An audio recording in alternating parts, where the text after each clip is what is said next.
everybody. Welcome to the Kim Congdon Takeover. I'm your host, Kim Congdon, here with myself and my producer, baby Zaves. Zaves, what's up, Zaves? What's going on, guys? Dude, I'm chilling here. I'm fucking going through. I was like, what do I want to talk about today? Let's see what's going on Reddit. Let's go to our advice. Maybe some people need some easy, cool, chill advice. And what I found was actually pretty disturbing. The advice people need, the top posts this week are pretty sad. I think I went to top this week, maybe. And that's the first one that came up. My mother found my sex doll torso and freaked out. Let's see. Click it. I, male 23, bought a BBW. Is that a big black woman? Big, beautiful woman, I think. Okay, I always thought both could be true though. Like I don't you're think right. what you said is real. You're right. I have a high sex drive. I always thought BBW was big black woman. That's so funny. Because isn't BBC big black cock? That's the connection I made. That's a fair point. I'd say that, yeah. BB was big black, and then there's other words after it. That was my logic with that whole thing. So, okay, so I bought a big, beautiful woman sex doll torso. I have a high sex drive, and masturbating with hands kind of hurts since I work with them a lot. All right, give your hands a break. I stored the doll in its original box. He's like an iPhone, and put a trash bag around it and stored it in my chest, which I usually lock. I was an idiot and accidentally left keys out on my desk. I went to go hang with friends, and I glanced at my phone and noticed I had 7 phone calls in under 5 minutes. When I got home, my mother was upset. She looked me straight in the eye and said, "You're sick." My heart dropped to my stomach when she pulled... I'll go to the comments, click it. Yeah. Oh, God, this is a bad one Oh, you're sick. My heart dropped to my stomach when she pulled it out of its box. Not this cum-filled BBW torso coming out of the box. Why didn't she mind her own business? She said she didn't want me to look at me and walked out of the house, and she drove back to her house. I don't know what to do. She's a bit of a gossiper, so I'm worried she's going to tell her friends. She definitely told her friends you were fucking a fat torso. Oh, yeah. One of her friends is my boss, and I fear I might lose my job. Okay, this is all insane. Mom found my sex toy, flipped out, and I feel like she's going to gossip about it and tell my boss. Okay, she might gossip about it. Oh, True. for sure. She's going to tell your friend. She sounds like she's a bitch, I got to say, already. I mean, if I was a mother and I found a big BBW sex doll torso in my son's closet, what can you do about it? It's not really like a crazy thing to find. I mean, it is like, I guess, disturbing to find anything your son fucks. Yeah, yeah. But why is she all like, you're sick? It'd be different if it's just the torso. Yeah, so it's like headless. Oh, okay. Hold on. Hold on. The headless, it is a little disturbing, I will say. You should have kept the head on the thing, I think. I think you can't fuck a headless doll in your mother's home. You shouldn't be fucking a headless doll in your mother's home. You're 23. I say save it for when you get your own apartment. That's in your own apartment activity. You can't have a full body you have to pull out and fuck. Well, yeah, now you got no reason to leave your mom's house. Yeah, it's true. You literally need a reason to leave your mom's house, and it sounds like you're working a lot. Your hands hurt from work, so save up that money and leave, and then you can fuck your weird headless dolls on your own time. Can you imagine trying to sneak that thing around to like clean it? It's so dude. Cleaning the sex doll is a nightmare. He has it under the sink. He's trying to scoop water into its pussy and clean it out. That's like how I used to clean my thongs out before my mom knew I wore them. I had to like hand wash them in the shower with me and then leave them to dry in my room in hidden places. My mom would just find weird wet thongs everywhere, I'm sure. But yeah, I don't know. Found out. So what's he asking? One of my friends, what do I do? I think you stop. I think like literally, I don't know. What are other people saying? Let's see what the top advice is. It sounds like your mother has some serious boundary issues. The good thing is that they're her issues. Stop giving her access to your home. Oh, she lives with him. She went back to her house. Oh yeah, your mom's in your house looking in a chest that's usually locked. She wants to fuck you. Yeah. She's looking for your sexual things this hard. She's got like this weird deviant curiosity. Yeah, I mean, she was like, she couldn't wait for you to accidentally leave your keys out. She's like, you're sick. And she like winks at him and leaves. Yeah.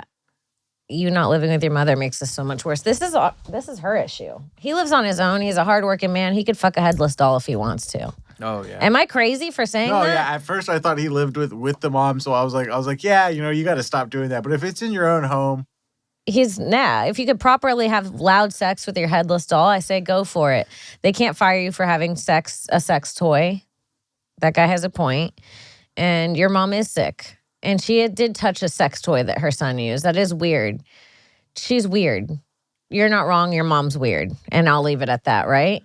oh yeah. Have you ever found anything like a family member's like masturbation stuff? Well, my mom, when we were kids, we used to have parties at our house all the time. And my mom had a specific vibrator. I remember it was purple and it had a rabbit on it.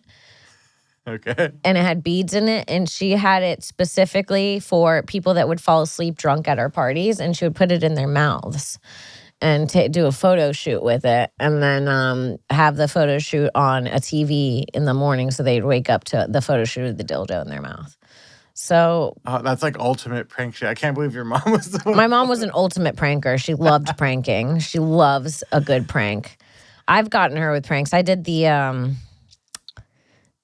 prank where I played that it was an atomic bomb or a nuclear bomb on the way. That one, have you seen that one? Oh yeah, so like you play like you play the news article and it lists all the cities. And my mom was freaking out. I got that one. Maybe I could find it and send it to you. But oh my god. Yeah. I love a good prank too, dude. Best prank that ever happened to me. April Fool's. One of my best friends died. That was fucked up, dude. But died for real. Oh, so you didn't know like how to died for real on April Fool's. One of my best friends. And then I get the call in the morning. And then if someone dies on April Fool's, it's really fucked up because you could tell from your friends that it's real because they're so upset. But a little part of you in the back of your mind goes, for the love of God, I hope they're just the worst friends in the world and pranking me. Like, you literally hold out this sick hope up until midnight, being like, they're going to call me at 11:59 and say it's a joke. It's sick, dude. It's sick. That is a good April Fool's prank, is to just die. just fucking croak. It'll really get your friends. All right, let's see what the next one is. Let's pick a good one. My boyfriend won't stop squeezing my nips. My female 26 boyfriend, male 33, will pull or squeeze my nipples pretty hard when he sees them through my shirt or when we're cuddling. It's actually gone to him fully biting them now. I think he's just trying to be playful. He likes to bug me by doing dumb stuff to me, but this one I genuinely hate and it hurts a lot. I've told him multiple times I hate it, but I think it makes him want to do it more. I'm just not sure how to get it through to him, and it's not funny or being playful, and it just hurts me.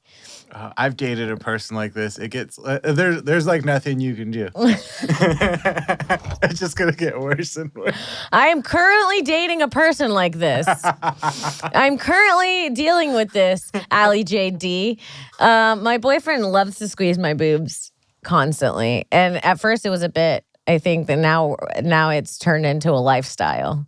It could slowly turn it, but he's not squeezing and biting my nipples. This is a little weirder than my boyfriend. My boyfriend does this annoying thing when I walk by. He goes, huh, and like does that to my boob, and we almost fist fight every time. And it's almost like I didn't actually know that being in a relationship with a man was kind of having like a brother bully that you fuck. It's like he like gives me a noogie and then he eats my ass. It's very very confusing. Oh God, if you're his family and you're listening, I'm just kidding. Dude, we don't have sex. We just hold hands. Yeah, if someone tells you hate something, they double down and do it more. They aren't showing you any kind of respect. True. This is the one of many small things that led to my divorce. Many times I told my man to stop torturing my nipples. Jesus.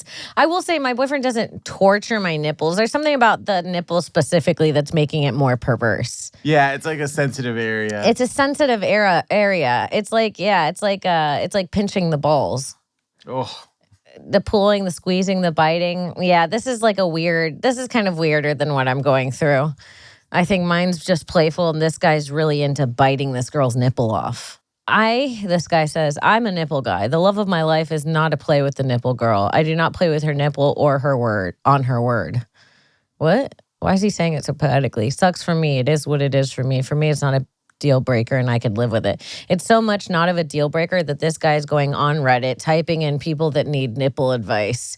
He cares so little that he's on nipple Reddits giving advice about how he doesn't care that he can't play with his girlfriend's nipples. This Jeeves 585 wants to play with his girlfriend's nipples more than anyone's ever wanted to play with a nipple. He's like, it's not a deal breaker. I can live with it. It doesn't even bother me. I don't think about playing with her nipples every day. I respect my girl. Yeah, he shows her that, like, see how much I don't care. Yeah, see, I don't care. I respect your opinion.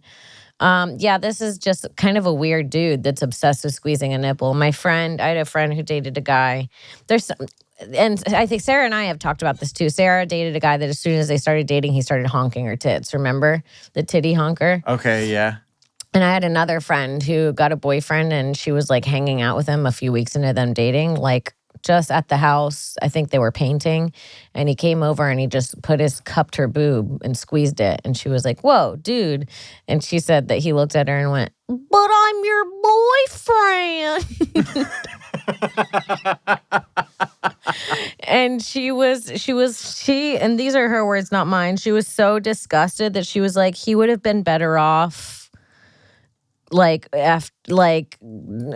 my shirt off and fucking me there. She was like, he would have been better off raping me than saying what he said. She was like, it was over the second he said that. She was, but I'm your boyfriend. Guys, if you're out there and you got a new girlfriend, don't jump to the titty grabbing too quick. Take some time. Make sure you guys really know each other. There should be some inside jokes in the relationship first. Yeah, that's a funny thing to do where it's like, it's funny when it's one-on-one, but yeah, when it gets to you're like hanging it's out. Creepy. It's creepy as fuck. So I don't know what he should do about that. Break up with your nipple biting boyfriend. He sounds a little sex obsessed. Yeah, because I don't know, I love being in a relationship, but I feel like I do draw my certain lines at PDA, right? Mm-hmm. Like I don't know, are you a big PDA? I draw my line on PDA. I do. I'll hold a hand. I'll do a quick kiss. But yeah, I don't know. I'm not super PDA. I'm not going to make out in front of someone. Maybe I will. I don't know. I don't know. Charles, do you think I'm PDA? Is he here? Not overly. I think we're normal. I think we're a pretty normal couple. I say you'd see us kiss and you'd go, nice. And you wouldn't be like, oh, yeah, keep going, because we're like tonguing. Oh, yeah, or like, oh, they're at it again. Yeah, no, I'm not like, or like even sometimes when we get drunk and we're playing Mafia, I'll like sit in his lap for like a second, and take a sip of his beer and then move on. But I'm not like holding him, clinging on. I don't like clingers. When you see them together and they're always touching and holding each other, I'm like, go talk. Go talk to your friends. Hang out a bit. But yeah, I don't know. I'm not really like that, I guess. I don't know. Let's see what else we got. So I usually drink over a liter of water so I don't smell anything at home. But if school day starts, I start to sweat, which smells like urine. It's just humiliating. I usually put baking soda and it works, but sometimes I still smell. Oh, no. Oh, no. The first advice is really bad. It says, I don't want to be that person, but if you actually smell like urine when you smell, it could be a symptom of kidney disease. This might be worth speaking to your parents about. Dude, not coming on because you think you smell like pee and finding out you have a disease. This is what scares me about the internet. Anyone could just smell out your disease. This guy's like trying to come to his defense, but he's just making fun of him more. Jumping onto this to add, some people are naturally stinky. that would end me. Ain't nothing you could do. You smell like piss, and it is what it is. You can benefit from deodorant soap if it's not a medical condition, but definitely check with your doctor first. Dude, this person just found out they had kidney disease on Reddit. That's dark. Oh, and the nickname is Foul Fairy. I can't. That sucks, dude. Your kidneys, what is it? So your kidneys process pee, right? Your kidneys clean out the pee. Yeah. So when they're not working properly, it just starts going through your pores and coming out of your sweat instead. Yeah, so like toxin. There's nothing more gross to me than the human body and like all of it. I actually start getting dizzy when I think about it. Do you ever think about it? I have this vein right here. I need a second. Okay. I have this vein right here on my shoulder. Where is it? And it's like right where my armpit is, and it's really blue and thick. And I don't know why that specific vein, I could barely look at it. Something about how thick it is, and it looks so close to my skin. Okay, it's normal and healthy. That's good at least. God. But something about being able to see it so close to the front of my skin and how big it is. And I imagine it being cut and how much it would bleed. And I need a second. Ugh. I could have never. I can't believe I was, I originally went to college to be in nursing school. I was going to be a nurse. Oh, no way. Could you imagine?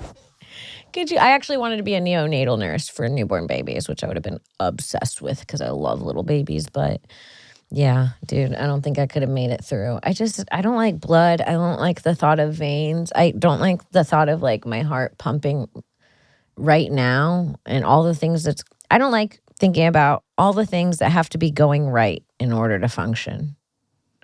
The entire process has to be working. How many times have you gotten, you know what it is? Being poor gave me anxiety. How many times have I gotten in a car and it broke down? That'll give you anxiety when you think of it like that. And you're like, well, it's about a 40-year-old car. And you're like, oh, I'm almost there. I'm almost a 40-year-old car. What about me? What's going to happen to me, dude? It's stressful. And we're aging and it's happening so quick. You ever have those people on social media that ever since like elementary school, they've been a couple years older than you, and then you see them celebrate like the big 40, and you're like, no, I remember when you were 18 and I was just 16 and I was jealous of you. And now we're celebrating the big 40s. Take me back. Take me back to I was young and careless. What would you say was like your funnest year in your 20s? Oh my God. Well, definitely I would say the first year that not the first year I went to college because I went with a boyfriend, but the first year after, like probably 8 months into that, I broke up with him. And it was like my first single year in college was the most fun time of my life, I think. Because you're finally just like, you're like, I'm out. I was just so free, dude. It was my first time on my own. I had no boyfriend, no rules. I didn't have to ask anybody for shit. Like, it really is like when you're like a kid and you're like, I can't wait till I'm 18. Dude, that happened to me kind of early, though, because I got a job right when I turned 16. And honestly, after I was paying my own shit, I didn't let my parents tell me nothing. Oh, yeah. I was like, if I have to be working my ass off, like pretty much full time, as soon as I got a job, my parents were like, everything you pay is on your own, basically.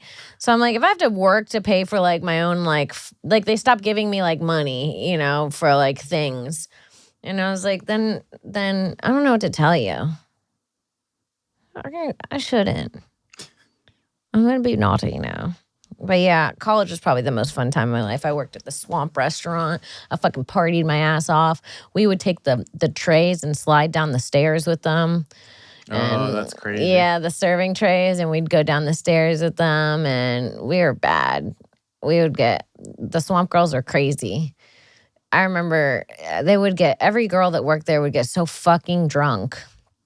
I remember one time we had a Halloween party, and one of the girls fell asleep in the bathroom overnight, just passed out overnight. And in the morning, we had a morning meeting, and the boss was like, we had a break-in last night. We have security footage of someone leaving the back door. We can't recognize them. And one of the servers, like in a lion's costume still, was like, that was me this morning. That was me. I was drunk. But yeah, it was really fun. Ladies, blink if you haven't purchased a Father's Day gift yet. I'm blinking. I can't stop blinking. It looks like I have Tourette. Yeah, you look unwell. Yeah. Sarah hasn't bought a Father's Day gift, and we thought you haven't either. Today's episode is brought to you by Manscaped, the leaders in below-the-waist grooming. Whether it's for your husband, baby daddy, or father figure, our friends at Manscaped have crafted the total package for his special day. Whether it's for the boys downstairs. Oh, we got to give the boys downstairs some love. His beard, or even the best pair of underwear out there, Manscaped has his bases covered. Head over to manscaped.com and get 20% off and free shipping with the code THISBE. From daddy to zaddy. Trust Manscaped. From daddy to zaddy? Yeah, and that's how I like it. I've given several fuckboys the lawnmower 5.0, and they've come back happy. And trimmed. trimmed and happy, just the way you like them. You got to get trimmed downstairs. You got to get trimmed upstairs. They have the beard trimmer that every dad's been using for way too long. If you look in your dad's sink, it's like old, rusted. It's like from the 90s. It's disgusting. I gave my dad the beard trimmer. It's got those batteries you can lick in it. It's like, please, if your thing has those batteries in it, it's time to get a new thing. It definitely needs upgrading. So Manscaped has the Beer Hedger Pro Kit. It's a complete beard maintenance kit for all bearded kings. I give that to my dad, Steve. The OG bearded king. The OG bearded king. That's what we call Steve. Yep. They have an all-in-one kit that comes with a beer hedger, Manscaped's most advanced beard trimmer, as well as shampoo, conditioner, oil, and balm for his beard. It also comes with a brush, comb, and scissors so he can style his beard and mustache like the true gentleman he is. Yeah, guys, you look like shit. Clean it up. Listen. If you're listening and you have a guy that looks like shit in your life, get him to give to Manscaped. And you know what? You could be like, this is for you, but it's also really for you. Yeah. If he carries a lot of body hair like most dads do, you're in luck with the Performance Package 5.0 Ultra. This bad boy is designed with fathers in mind, featuring the signature Lawnmower 5.0. And it comes with a little light. Yeah. It's waterproof and it comes with a little light. Shave your dick in the dark, dude. If your husband can't seem to stop stealing your nail clippers, this happens to me. This Father's Day is the perfect time for him to finally have a kit of his own. Men need their own kits. You're not going to finger me with long nails, sir. No. The Shears 3.0 is a 5-piece precision males grooming kit that any father needs to stay on top of his self-care with professional-grade stainless steel tools sized and styled for the task at hand. And also, that's my favorite part, it comes with underwear. The underwear are nice, too. Yeah, dude.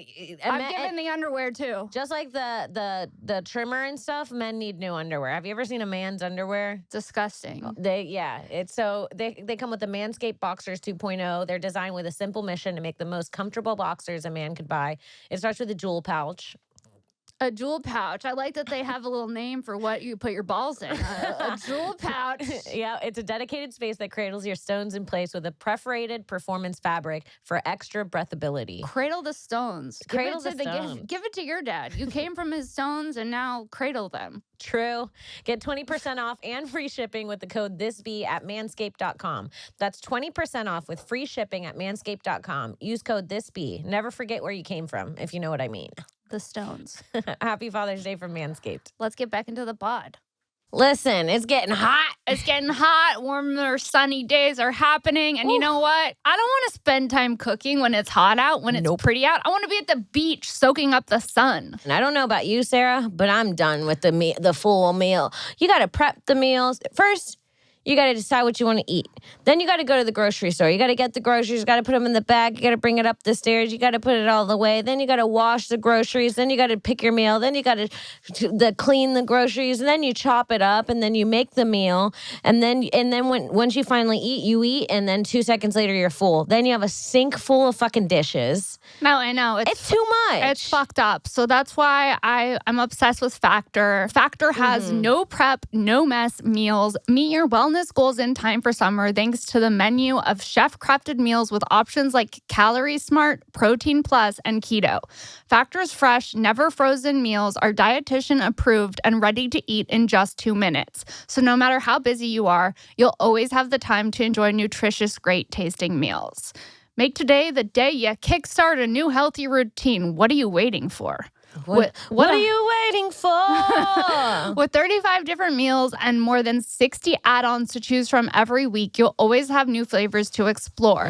Crush your wellness goals this May with dietitian-approved meals and ingredients that you can trust. Make your day delicious, from breakfast to dessert. Stay fueled with easy, nutritious options. So what I love about Factor is that you get to treat yourself to restaurant-quality meals that feature premium ingredients. I'm obsessed with the filet mignon. I know you said you like the salmon. The blackened salmon. That's my shit. And the shrimp's good too. Yep. So head to factormeals.com/thisbe50 and use code thisbe50 to get 50% off your first box plus 20% off your next month. That's code thisbe50 at factormeals.com/thisbe50 to get 50% off your first box plus 20% off your next month while your subscription is active.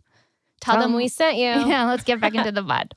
And when I went to school, when I went to UF, it was like the hardest time. Hardest is like most gangster time to be a Gator. Like I think they called the football team the year I went the Dirty 30 because so many football players had been arrested. We had Aaron Hernandez, the Pouncey twins. We had what's that really crazy one that would stalk women? There was this football player that would stalk women.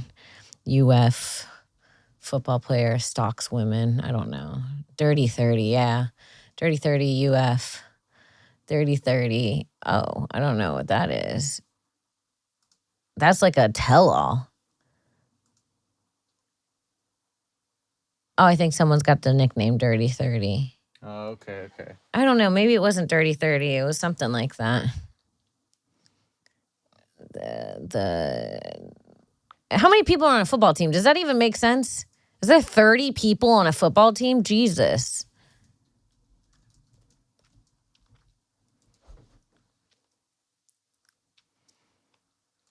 Dude, I did one time. 53? Oh, shit. Maybe it was a Dirty 30. That seems about right. We had the Pouncey twins. Aaron Hernandez shoved me in the shoulder once in college. Shoved me. Whoa. And I was like, and then he gave me a dirty look. And I didn't know who he was, but he was Aaron Hernandez. We had Riley Cooper. I think he played for the Eagles and said the N-word one time. You guys remember Riley Cooper? We had the swimmer, Ryan Lochte. He was an Olympic swimmer. He was cool. I don't think he ever went to jail. But he was really fun. Ryan Lochte, that guy was fun in college. He would come through, bring a party bus, hand hundreds and hundreds of dollars to everyone to throw. He was just a fun college dude. My mom came to town one time and I think tried to make out with him.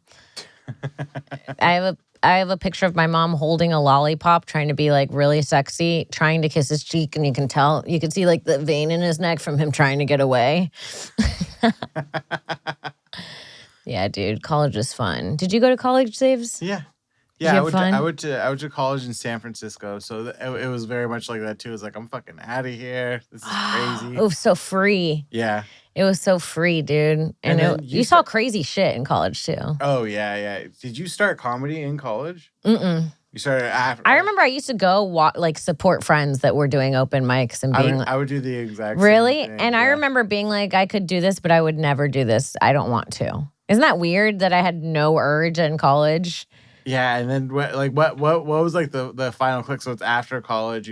After college, I came here. I was staying with my cousin McCalla, who she was working for, I believe it was CAA or ICM or someone like that. And she would hang out at the Comedy Store and watch comedians. And I remember that day something happened in the news. A manhole, the earth ate a man in his living room. He was in a recliner and it just gave in and ate him. And I had made a joke to her and we both laughed for like 10 minutes about, I don't even remember what it was that I said. And then that night we came and Dane Cook popped into the OR. And this is when Dane Cook was like hot still. Like he's still I love Dane Cook. I think he's a really nice guy. But this was like in Dane Cook prime. And he popped in and he did a joke that was so similar to the thing that I had just said earlier that day. And I remember he got like this huge clap and an applause break. And then I remember thinking, like, this guy sells out Madison Square Garden. And like we have similar thoughts. Oh, and something just clicked where I was like, I thought of the same thing this guy thought of. And I know we both wrote it today because it just happened. And so it was just like, I don't know. That day, I dropped out of school the next day after seeing that. No, really? Yeah. Just like that? Yeah, I did Kill Tony that night. Just so happened after I watched his set, Tony was having Kill Tony, and I saw him in the hallway, and I had hung out with him for like a week and a half. I wasn't even, and I was like, and my cousin signed me up for an open mic, so I did the open mic that day, and I was already, and then I saw him, and I was like, hell yeah, dude, I'm gonna do this. And then Tony, that same day, Tony asked me to go up and go in the belly room. So the first time I ever did stand up, I went up in the OR and the belly room same night.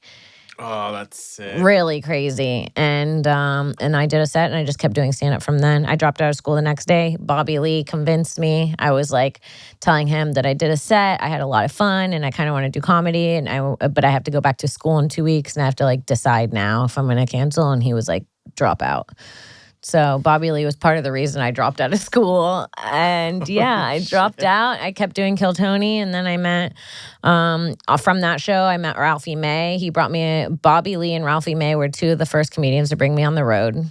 So I went on the road with them. And then I met Joe Rogan. And like ever since then, it's been fucking Joey Diaz, Joe Rogan, Ralphie May, like all those guys. It was a good crew to be friends with at first. Yeah, dude. So I got very, very lucky.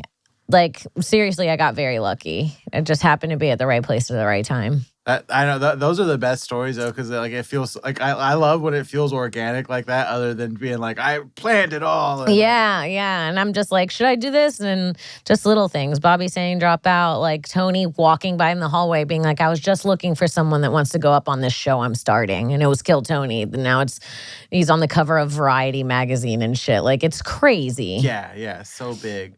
So crazy. But yeah, it was fun. And it was really a lot of luck, but I did put myself in those places. Like I did. For sure. You kind of have to make your own luck a little bit. You have to tug it along. I believe that. I always tell people that want to get into comedy that I'm like it's an industry of like talented people. Mm-hmm. So like feeling like, oh, but I'm really funny and talented. I'm like, that kind of just gets you like through the door. Now you gotta like. Now you have to do so many other parts of that. It's like everybody knows that they're funny that gets into this, but there's so much more. Yeah. You have to be a pervert. You have to be suicidal. Yeah, it all. It's not just funny, you guys. You have to be sick in the head and unwell to do this. How do you stay like healthy on the road? I did one weekend with somebody, and I feel like the shaking the hands afterwards, like I could feel myself getting like a sinus infection. I know. My throat always hurts after I go on the road. I actually don't know. I would keep sanitizer on you. I try to do more fist bumps than anything. But people that are drinking after shows love to get close to your face. They're so like in your grill. So close, dude. And I'll say this right now. I actually don't mind. I'll give a hug if it doesn't feel perverted. If it feels like genuinely you want to have a quick connection and a hug, I'll give a hug. And I don't mind giving a hug. But there's something like, ladies, you can't just grab another woman because you're a woman. Can I say this? I've seen this happen. It's actually fucking nuts that you guys are assaulting more than the men sometimes. It is. Like, I don't like my boobs touched. I don't like my ass grabbed from people that I don't know. I don't know if that's shocking to people, but very recently at the mothership, I had to get a woman kicked out who grabbed my ass on the way onto the stage and on the way off. Like literally squeezed and shook my cheek up and down. Not even like a go get him tiger. A go get him tiger I might even let her get away with, and I don't like that either. But it was so funny. They're so on it at the mothership. I was like, I came off stage and I told security like, that woman grabbed me. She needs to go. Like immediately I'm pissed. I just don't like being fucking touched. I don't know what to tell you. And so I figured they're just gonna kick her out of the show. And then 30 minutes later, I'm smoking in the green room. The cops come in from mothership, and they're like, "Come here," and they're like, "We have her downstairs in cuffs. Do you want to press charges?" I was like, "No, dude, no." She was like, also like, I'm pretty sure a specific fan of mine. So I was like, I kind of just wanted her out of the show because it is just you should learn. I don't know what to say. You can't touch people. It's not the 90s. Yeah. In the 90s, you could grab another girl's boobs. It's not the 90s anymore. Yeah. It's like there's like less to prove that like you're comfortable with each other. It's like, yeah, man, we're just here at the show. Yeah, dude. I mean, in what world am I a rock star going on a stage? Why are you trying to like suck me off on my way up? Like, just sit down and listen to the jokes and let me leave in 10 minutes. Can I go up for 10 minutes without being grabbed? You have more stories about this than I think most people, and it's funny to hear you start this off by being like, I'll still give you a hug. I know, and I still will give you a hug. I've been harassed, and I will still shell out a hug. I don't have a problem with it. I will, but people take it too far. I've been touched too many times in this industry. I didn't know. The least amount of times I've been touched is crowd surfing at Skank Fest. Isn't that shocking? That is shocking, but everyone there is so nice and they love you. Yeah, everyone. I would never feel more protected than when I'm at Skank Fest, dude. These guys will go crazy. They'll go crazy. I feel like it's someone at Skankfest would kill for a female comedian. Yeah, because it feels like they're like no one's trying to fuck around. No, and they're kind of guys that get it and probably hear all of these things on podcasts too, and they're like, we already hear what they have to go through. Like, please, we don't need to do any more of that. But yeah, man, it's been I can't believe I've been doing this for so long. Yeah. I think July 1st will be 11 years for me. No, really? Yeah. Or is it June 1st? It might be tomorrow, might be my 11-year anniversary. But yeah, I've been doing it for 11 years. And that's actually nuts seeing how much hasn't happened. A lot has. But when you think about it being 11 years, you're like, God damn, you really do have to. I remember when I got into it and I started doing stand-up. And it's like, if you're doing stand-up, you've always been funny. So you have this, and you're also like a little bit weirdly narcissistic in a weird way. Like there is a part of you that wants that. So you get on stage and you tell these jokes, and in your head you go like, oh, I'll be able to get this in a couple years and I'll make it. Right. I'll practice for a couple years and then someone will obviously find me. I remember when I first got here, I was doing Kill Tony, and I'd already done a few sets, and a couple Mondays this guy came up to me probably 2 weeks into starting stand up. He's like, Kim, I'm doing a movie with my buddy, and I think that I've seen your Kill Tony sets. I think you'd be perfect for it. And I remember exactly where it was on the patio. I remember being like, okay, and thinking like, this is it. This is what you see in the movies when the guy comes up and he's like, you got moxie, kid. I was like, this is my moment.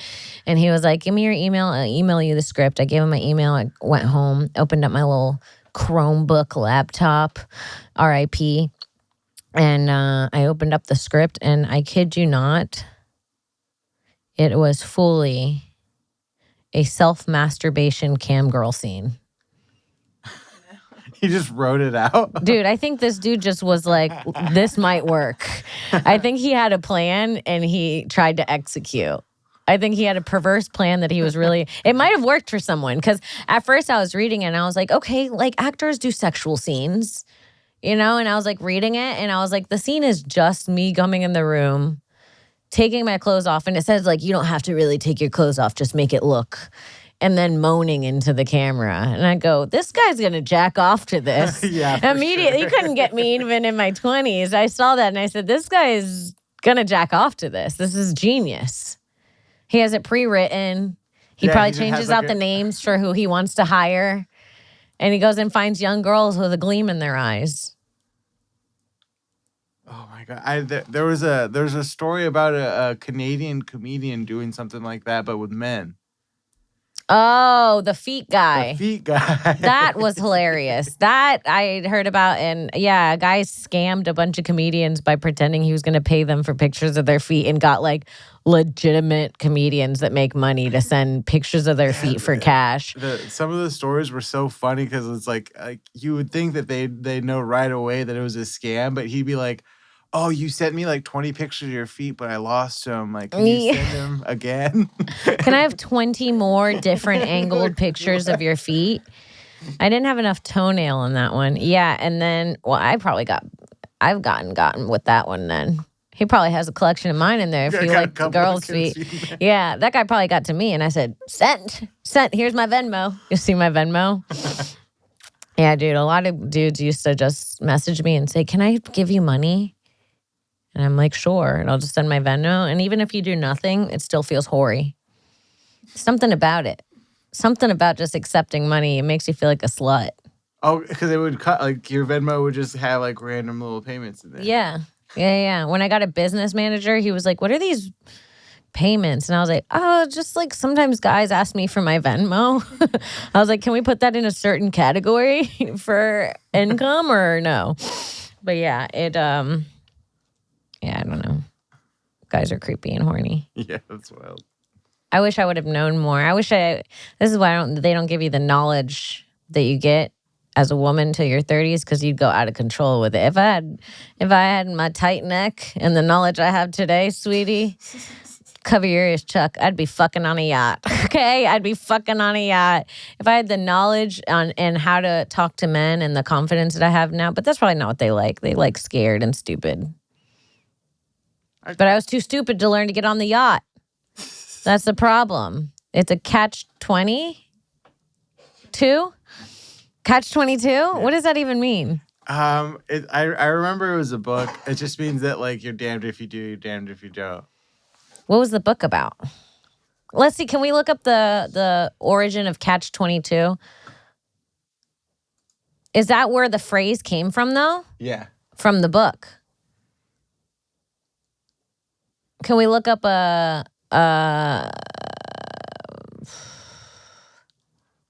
go back real quick and put in catch-22 phrase meaning. I know it'll say the book, but maybe it'll say why. Oh, okay. Coming from the same name, a catch-22 is a situation where one is trapped by two contradictory conditions. It's more generally used to refer to a paradox or a dilemma. Example, to get a certain job, you need to work experience. Okay. All right. Well, it didn't really explain it, but fine. Did he have to catch 22 things in this movie? That's what I want to know. Why is it called a catch-22? What does catch-22 mean in the book? What does that say? Fuck this thing. I'm never using this fucking phrase again. It just won't even tell me why. It's just a guy said it and that's what it means. Technically, just because someone said something doesn't mean it's real. I'm high. Okay, I'm getting a little high. I'm like, how is anything real? Just because someone said it? This is a microphone. Why? Because you said it? Why is this a microphone? Because you said it? Well, because someone made it and they named it a microphone. So it doesn't have to be. It could be whatever. What? I'm delirious, dude. I'm fucking tired. I can't do it anymore. I'm in my sister's. What child abuse store is this? Not Sheen. What's the other child abuse store? Fashion Nova. Fashion Nova. Yeah, where the Catch Me Outside girls shop. How about that? How about that? That girl was a genius. And you know what? I should have been a casting agent. There's so many people I see on TV before they go viral and I go, that person's a star, and then they become a fucking star. I saw the Catch Me Outside episode. I remember I was in my room when it came out, and I remember looking at that girl on the episode and being like, she looks like a TV star. I don't know how to explain it. I remember having that thought, and then she went viral and got famous. I should have casted her. I should have been her manager for OnlyFans. God, I would have been on a yacht. All the missed opportunities. Aren't you sad that we only get one life? I could have. You have to like choose like one thing to really go one for. job, one thing to really go hard at.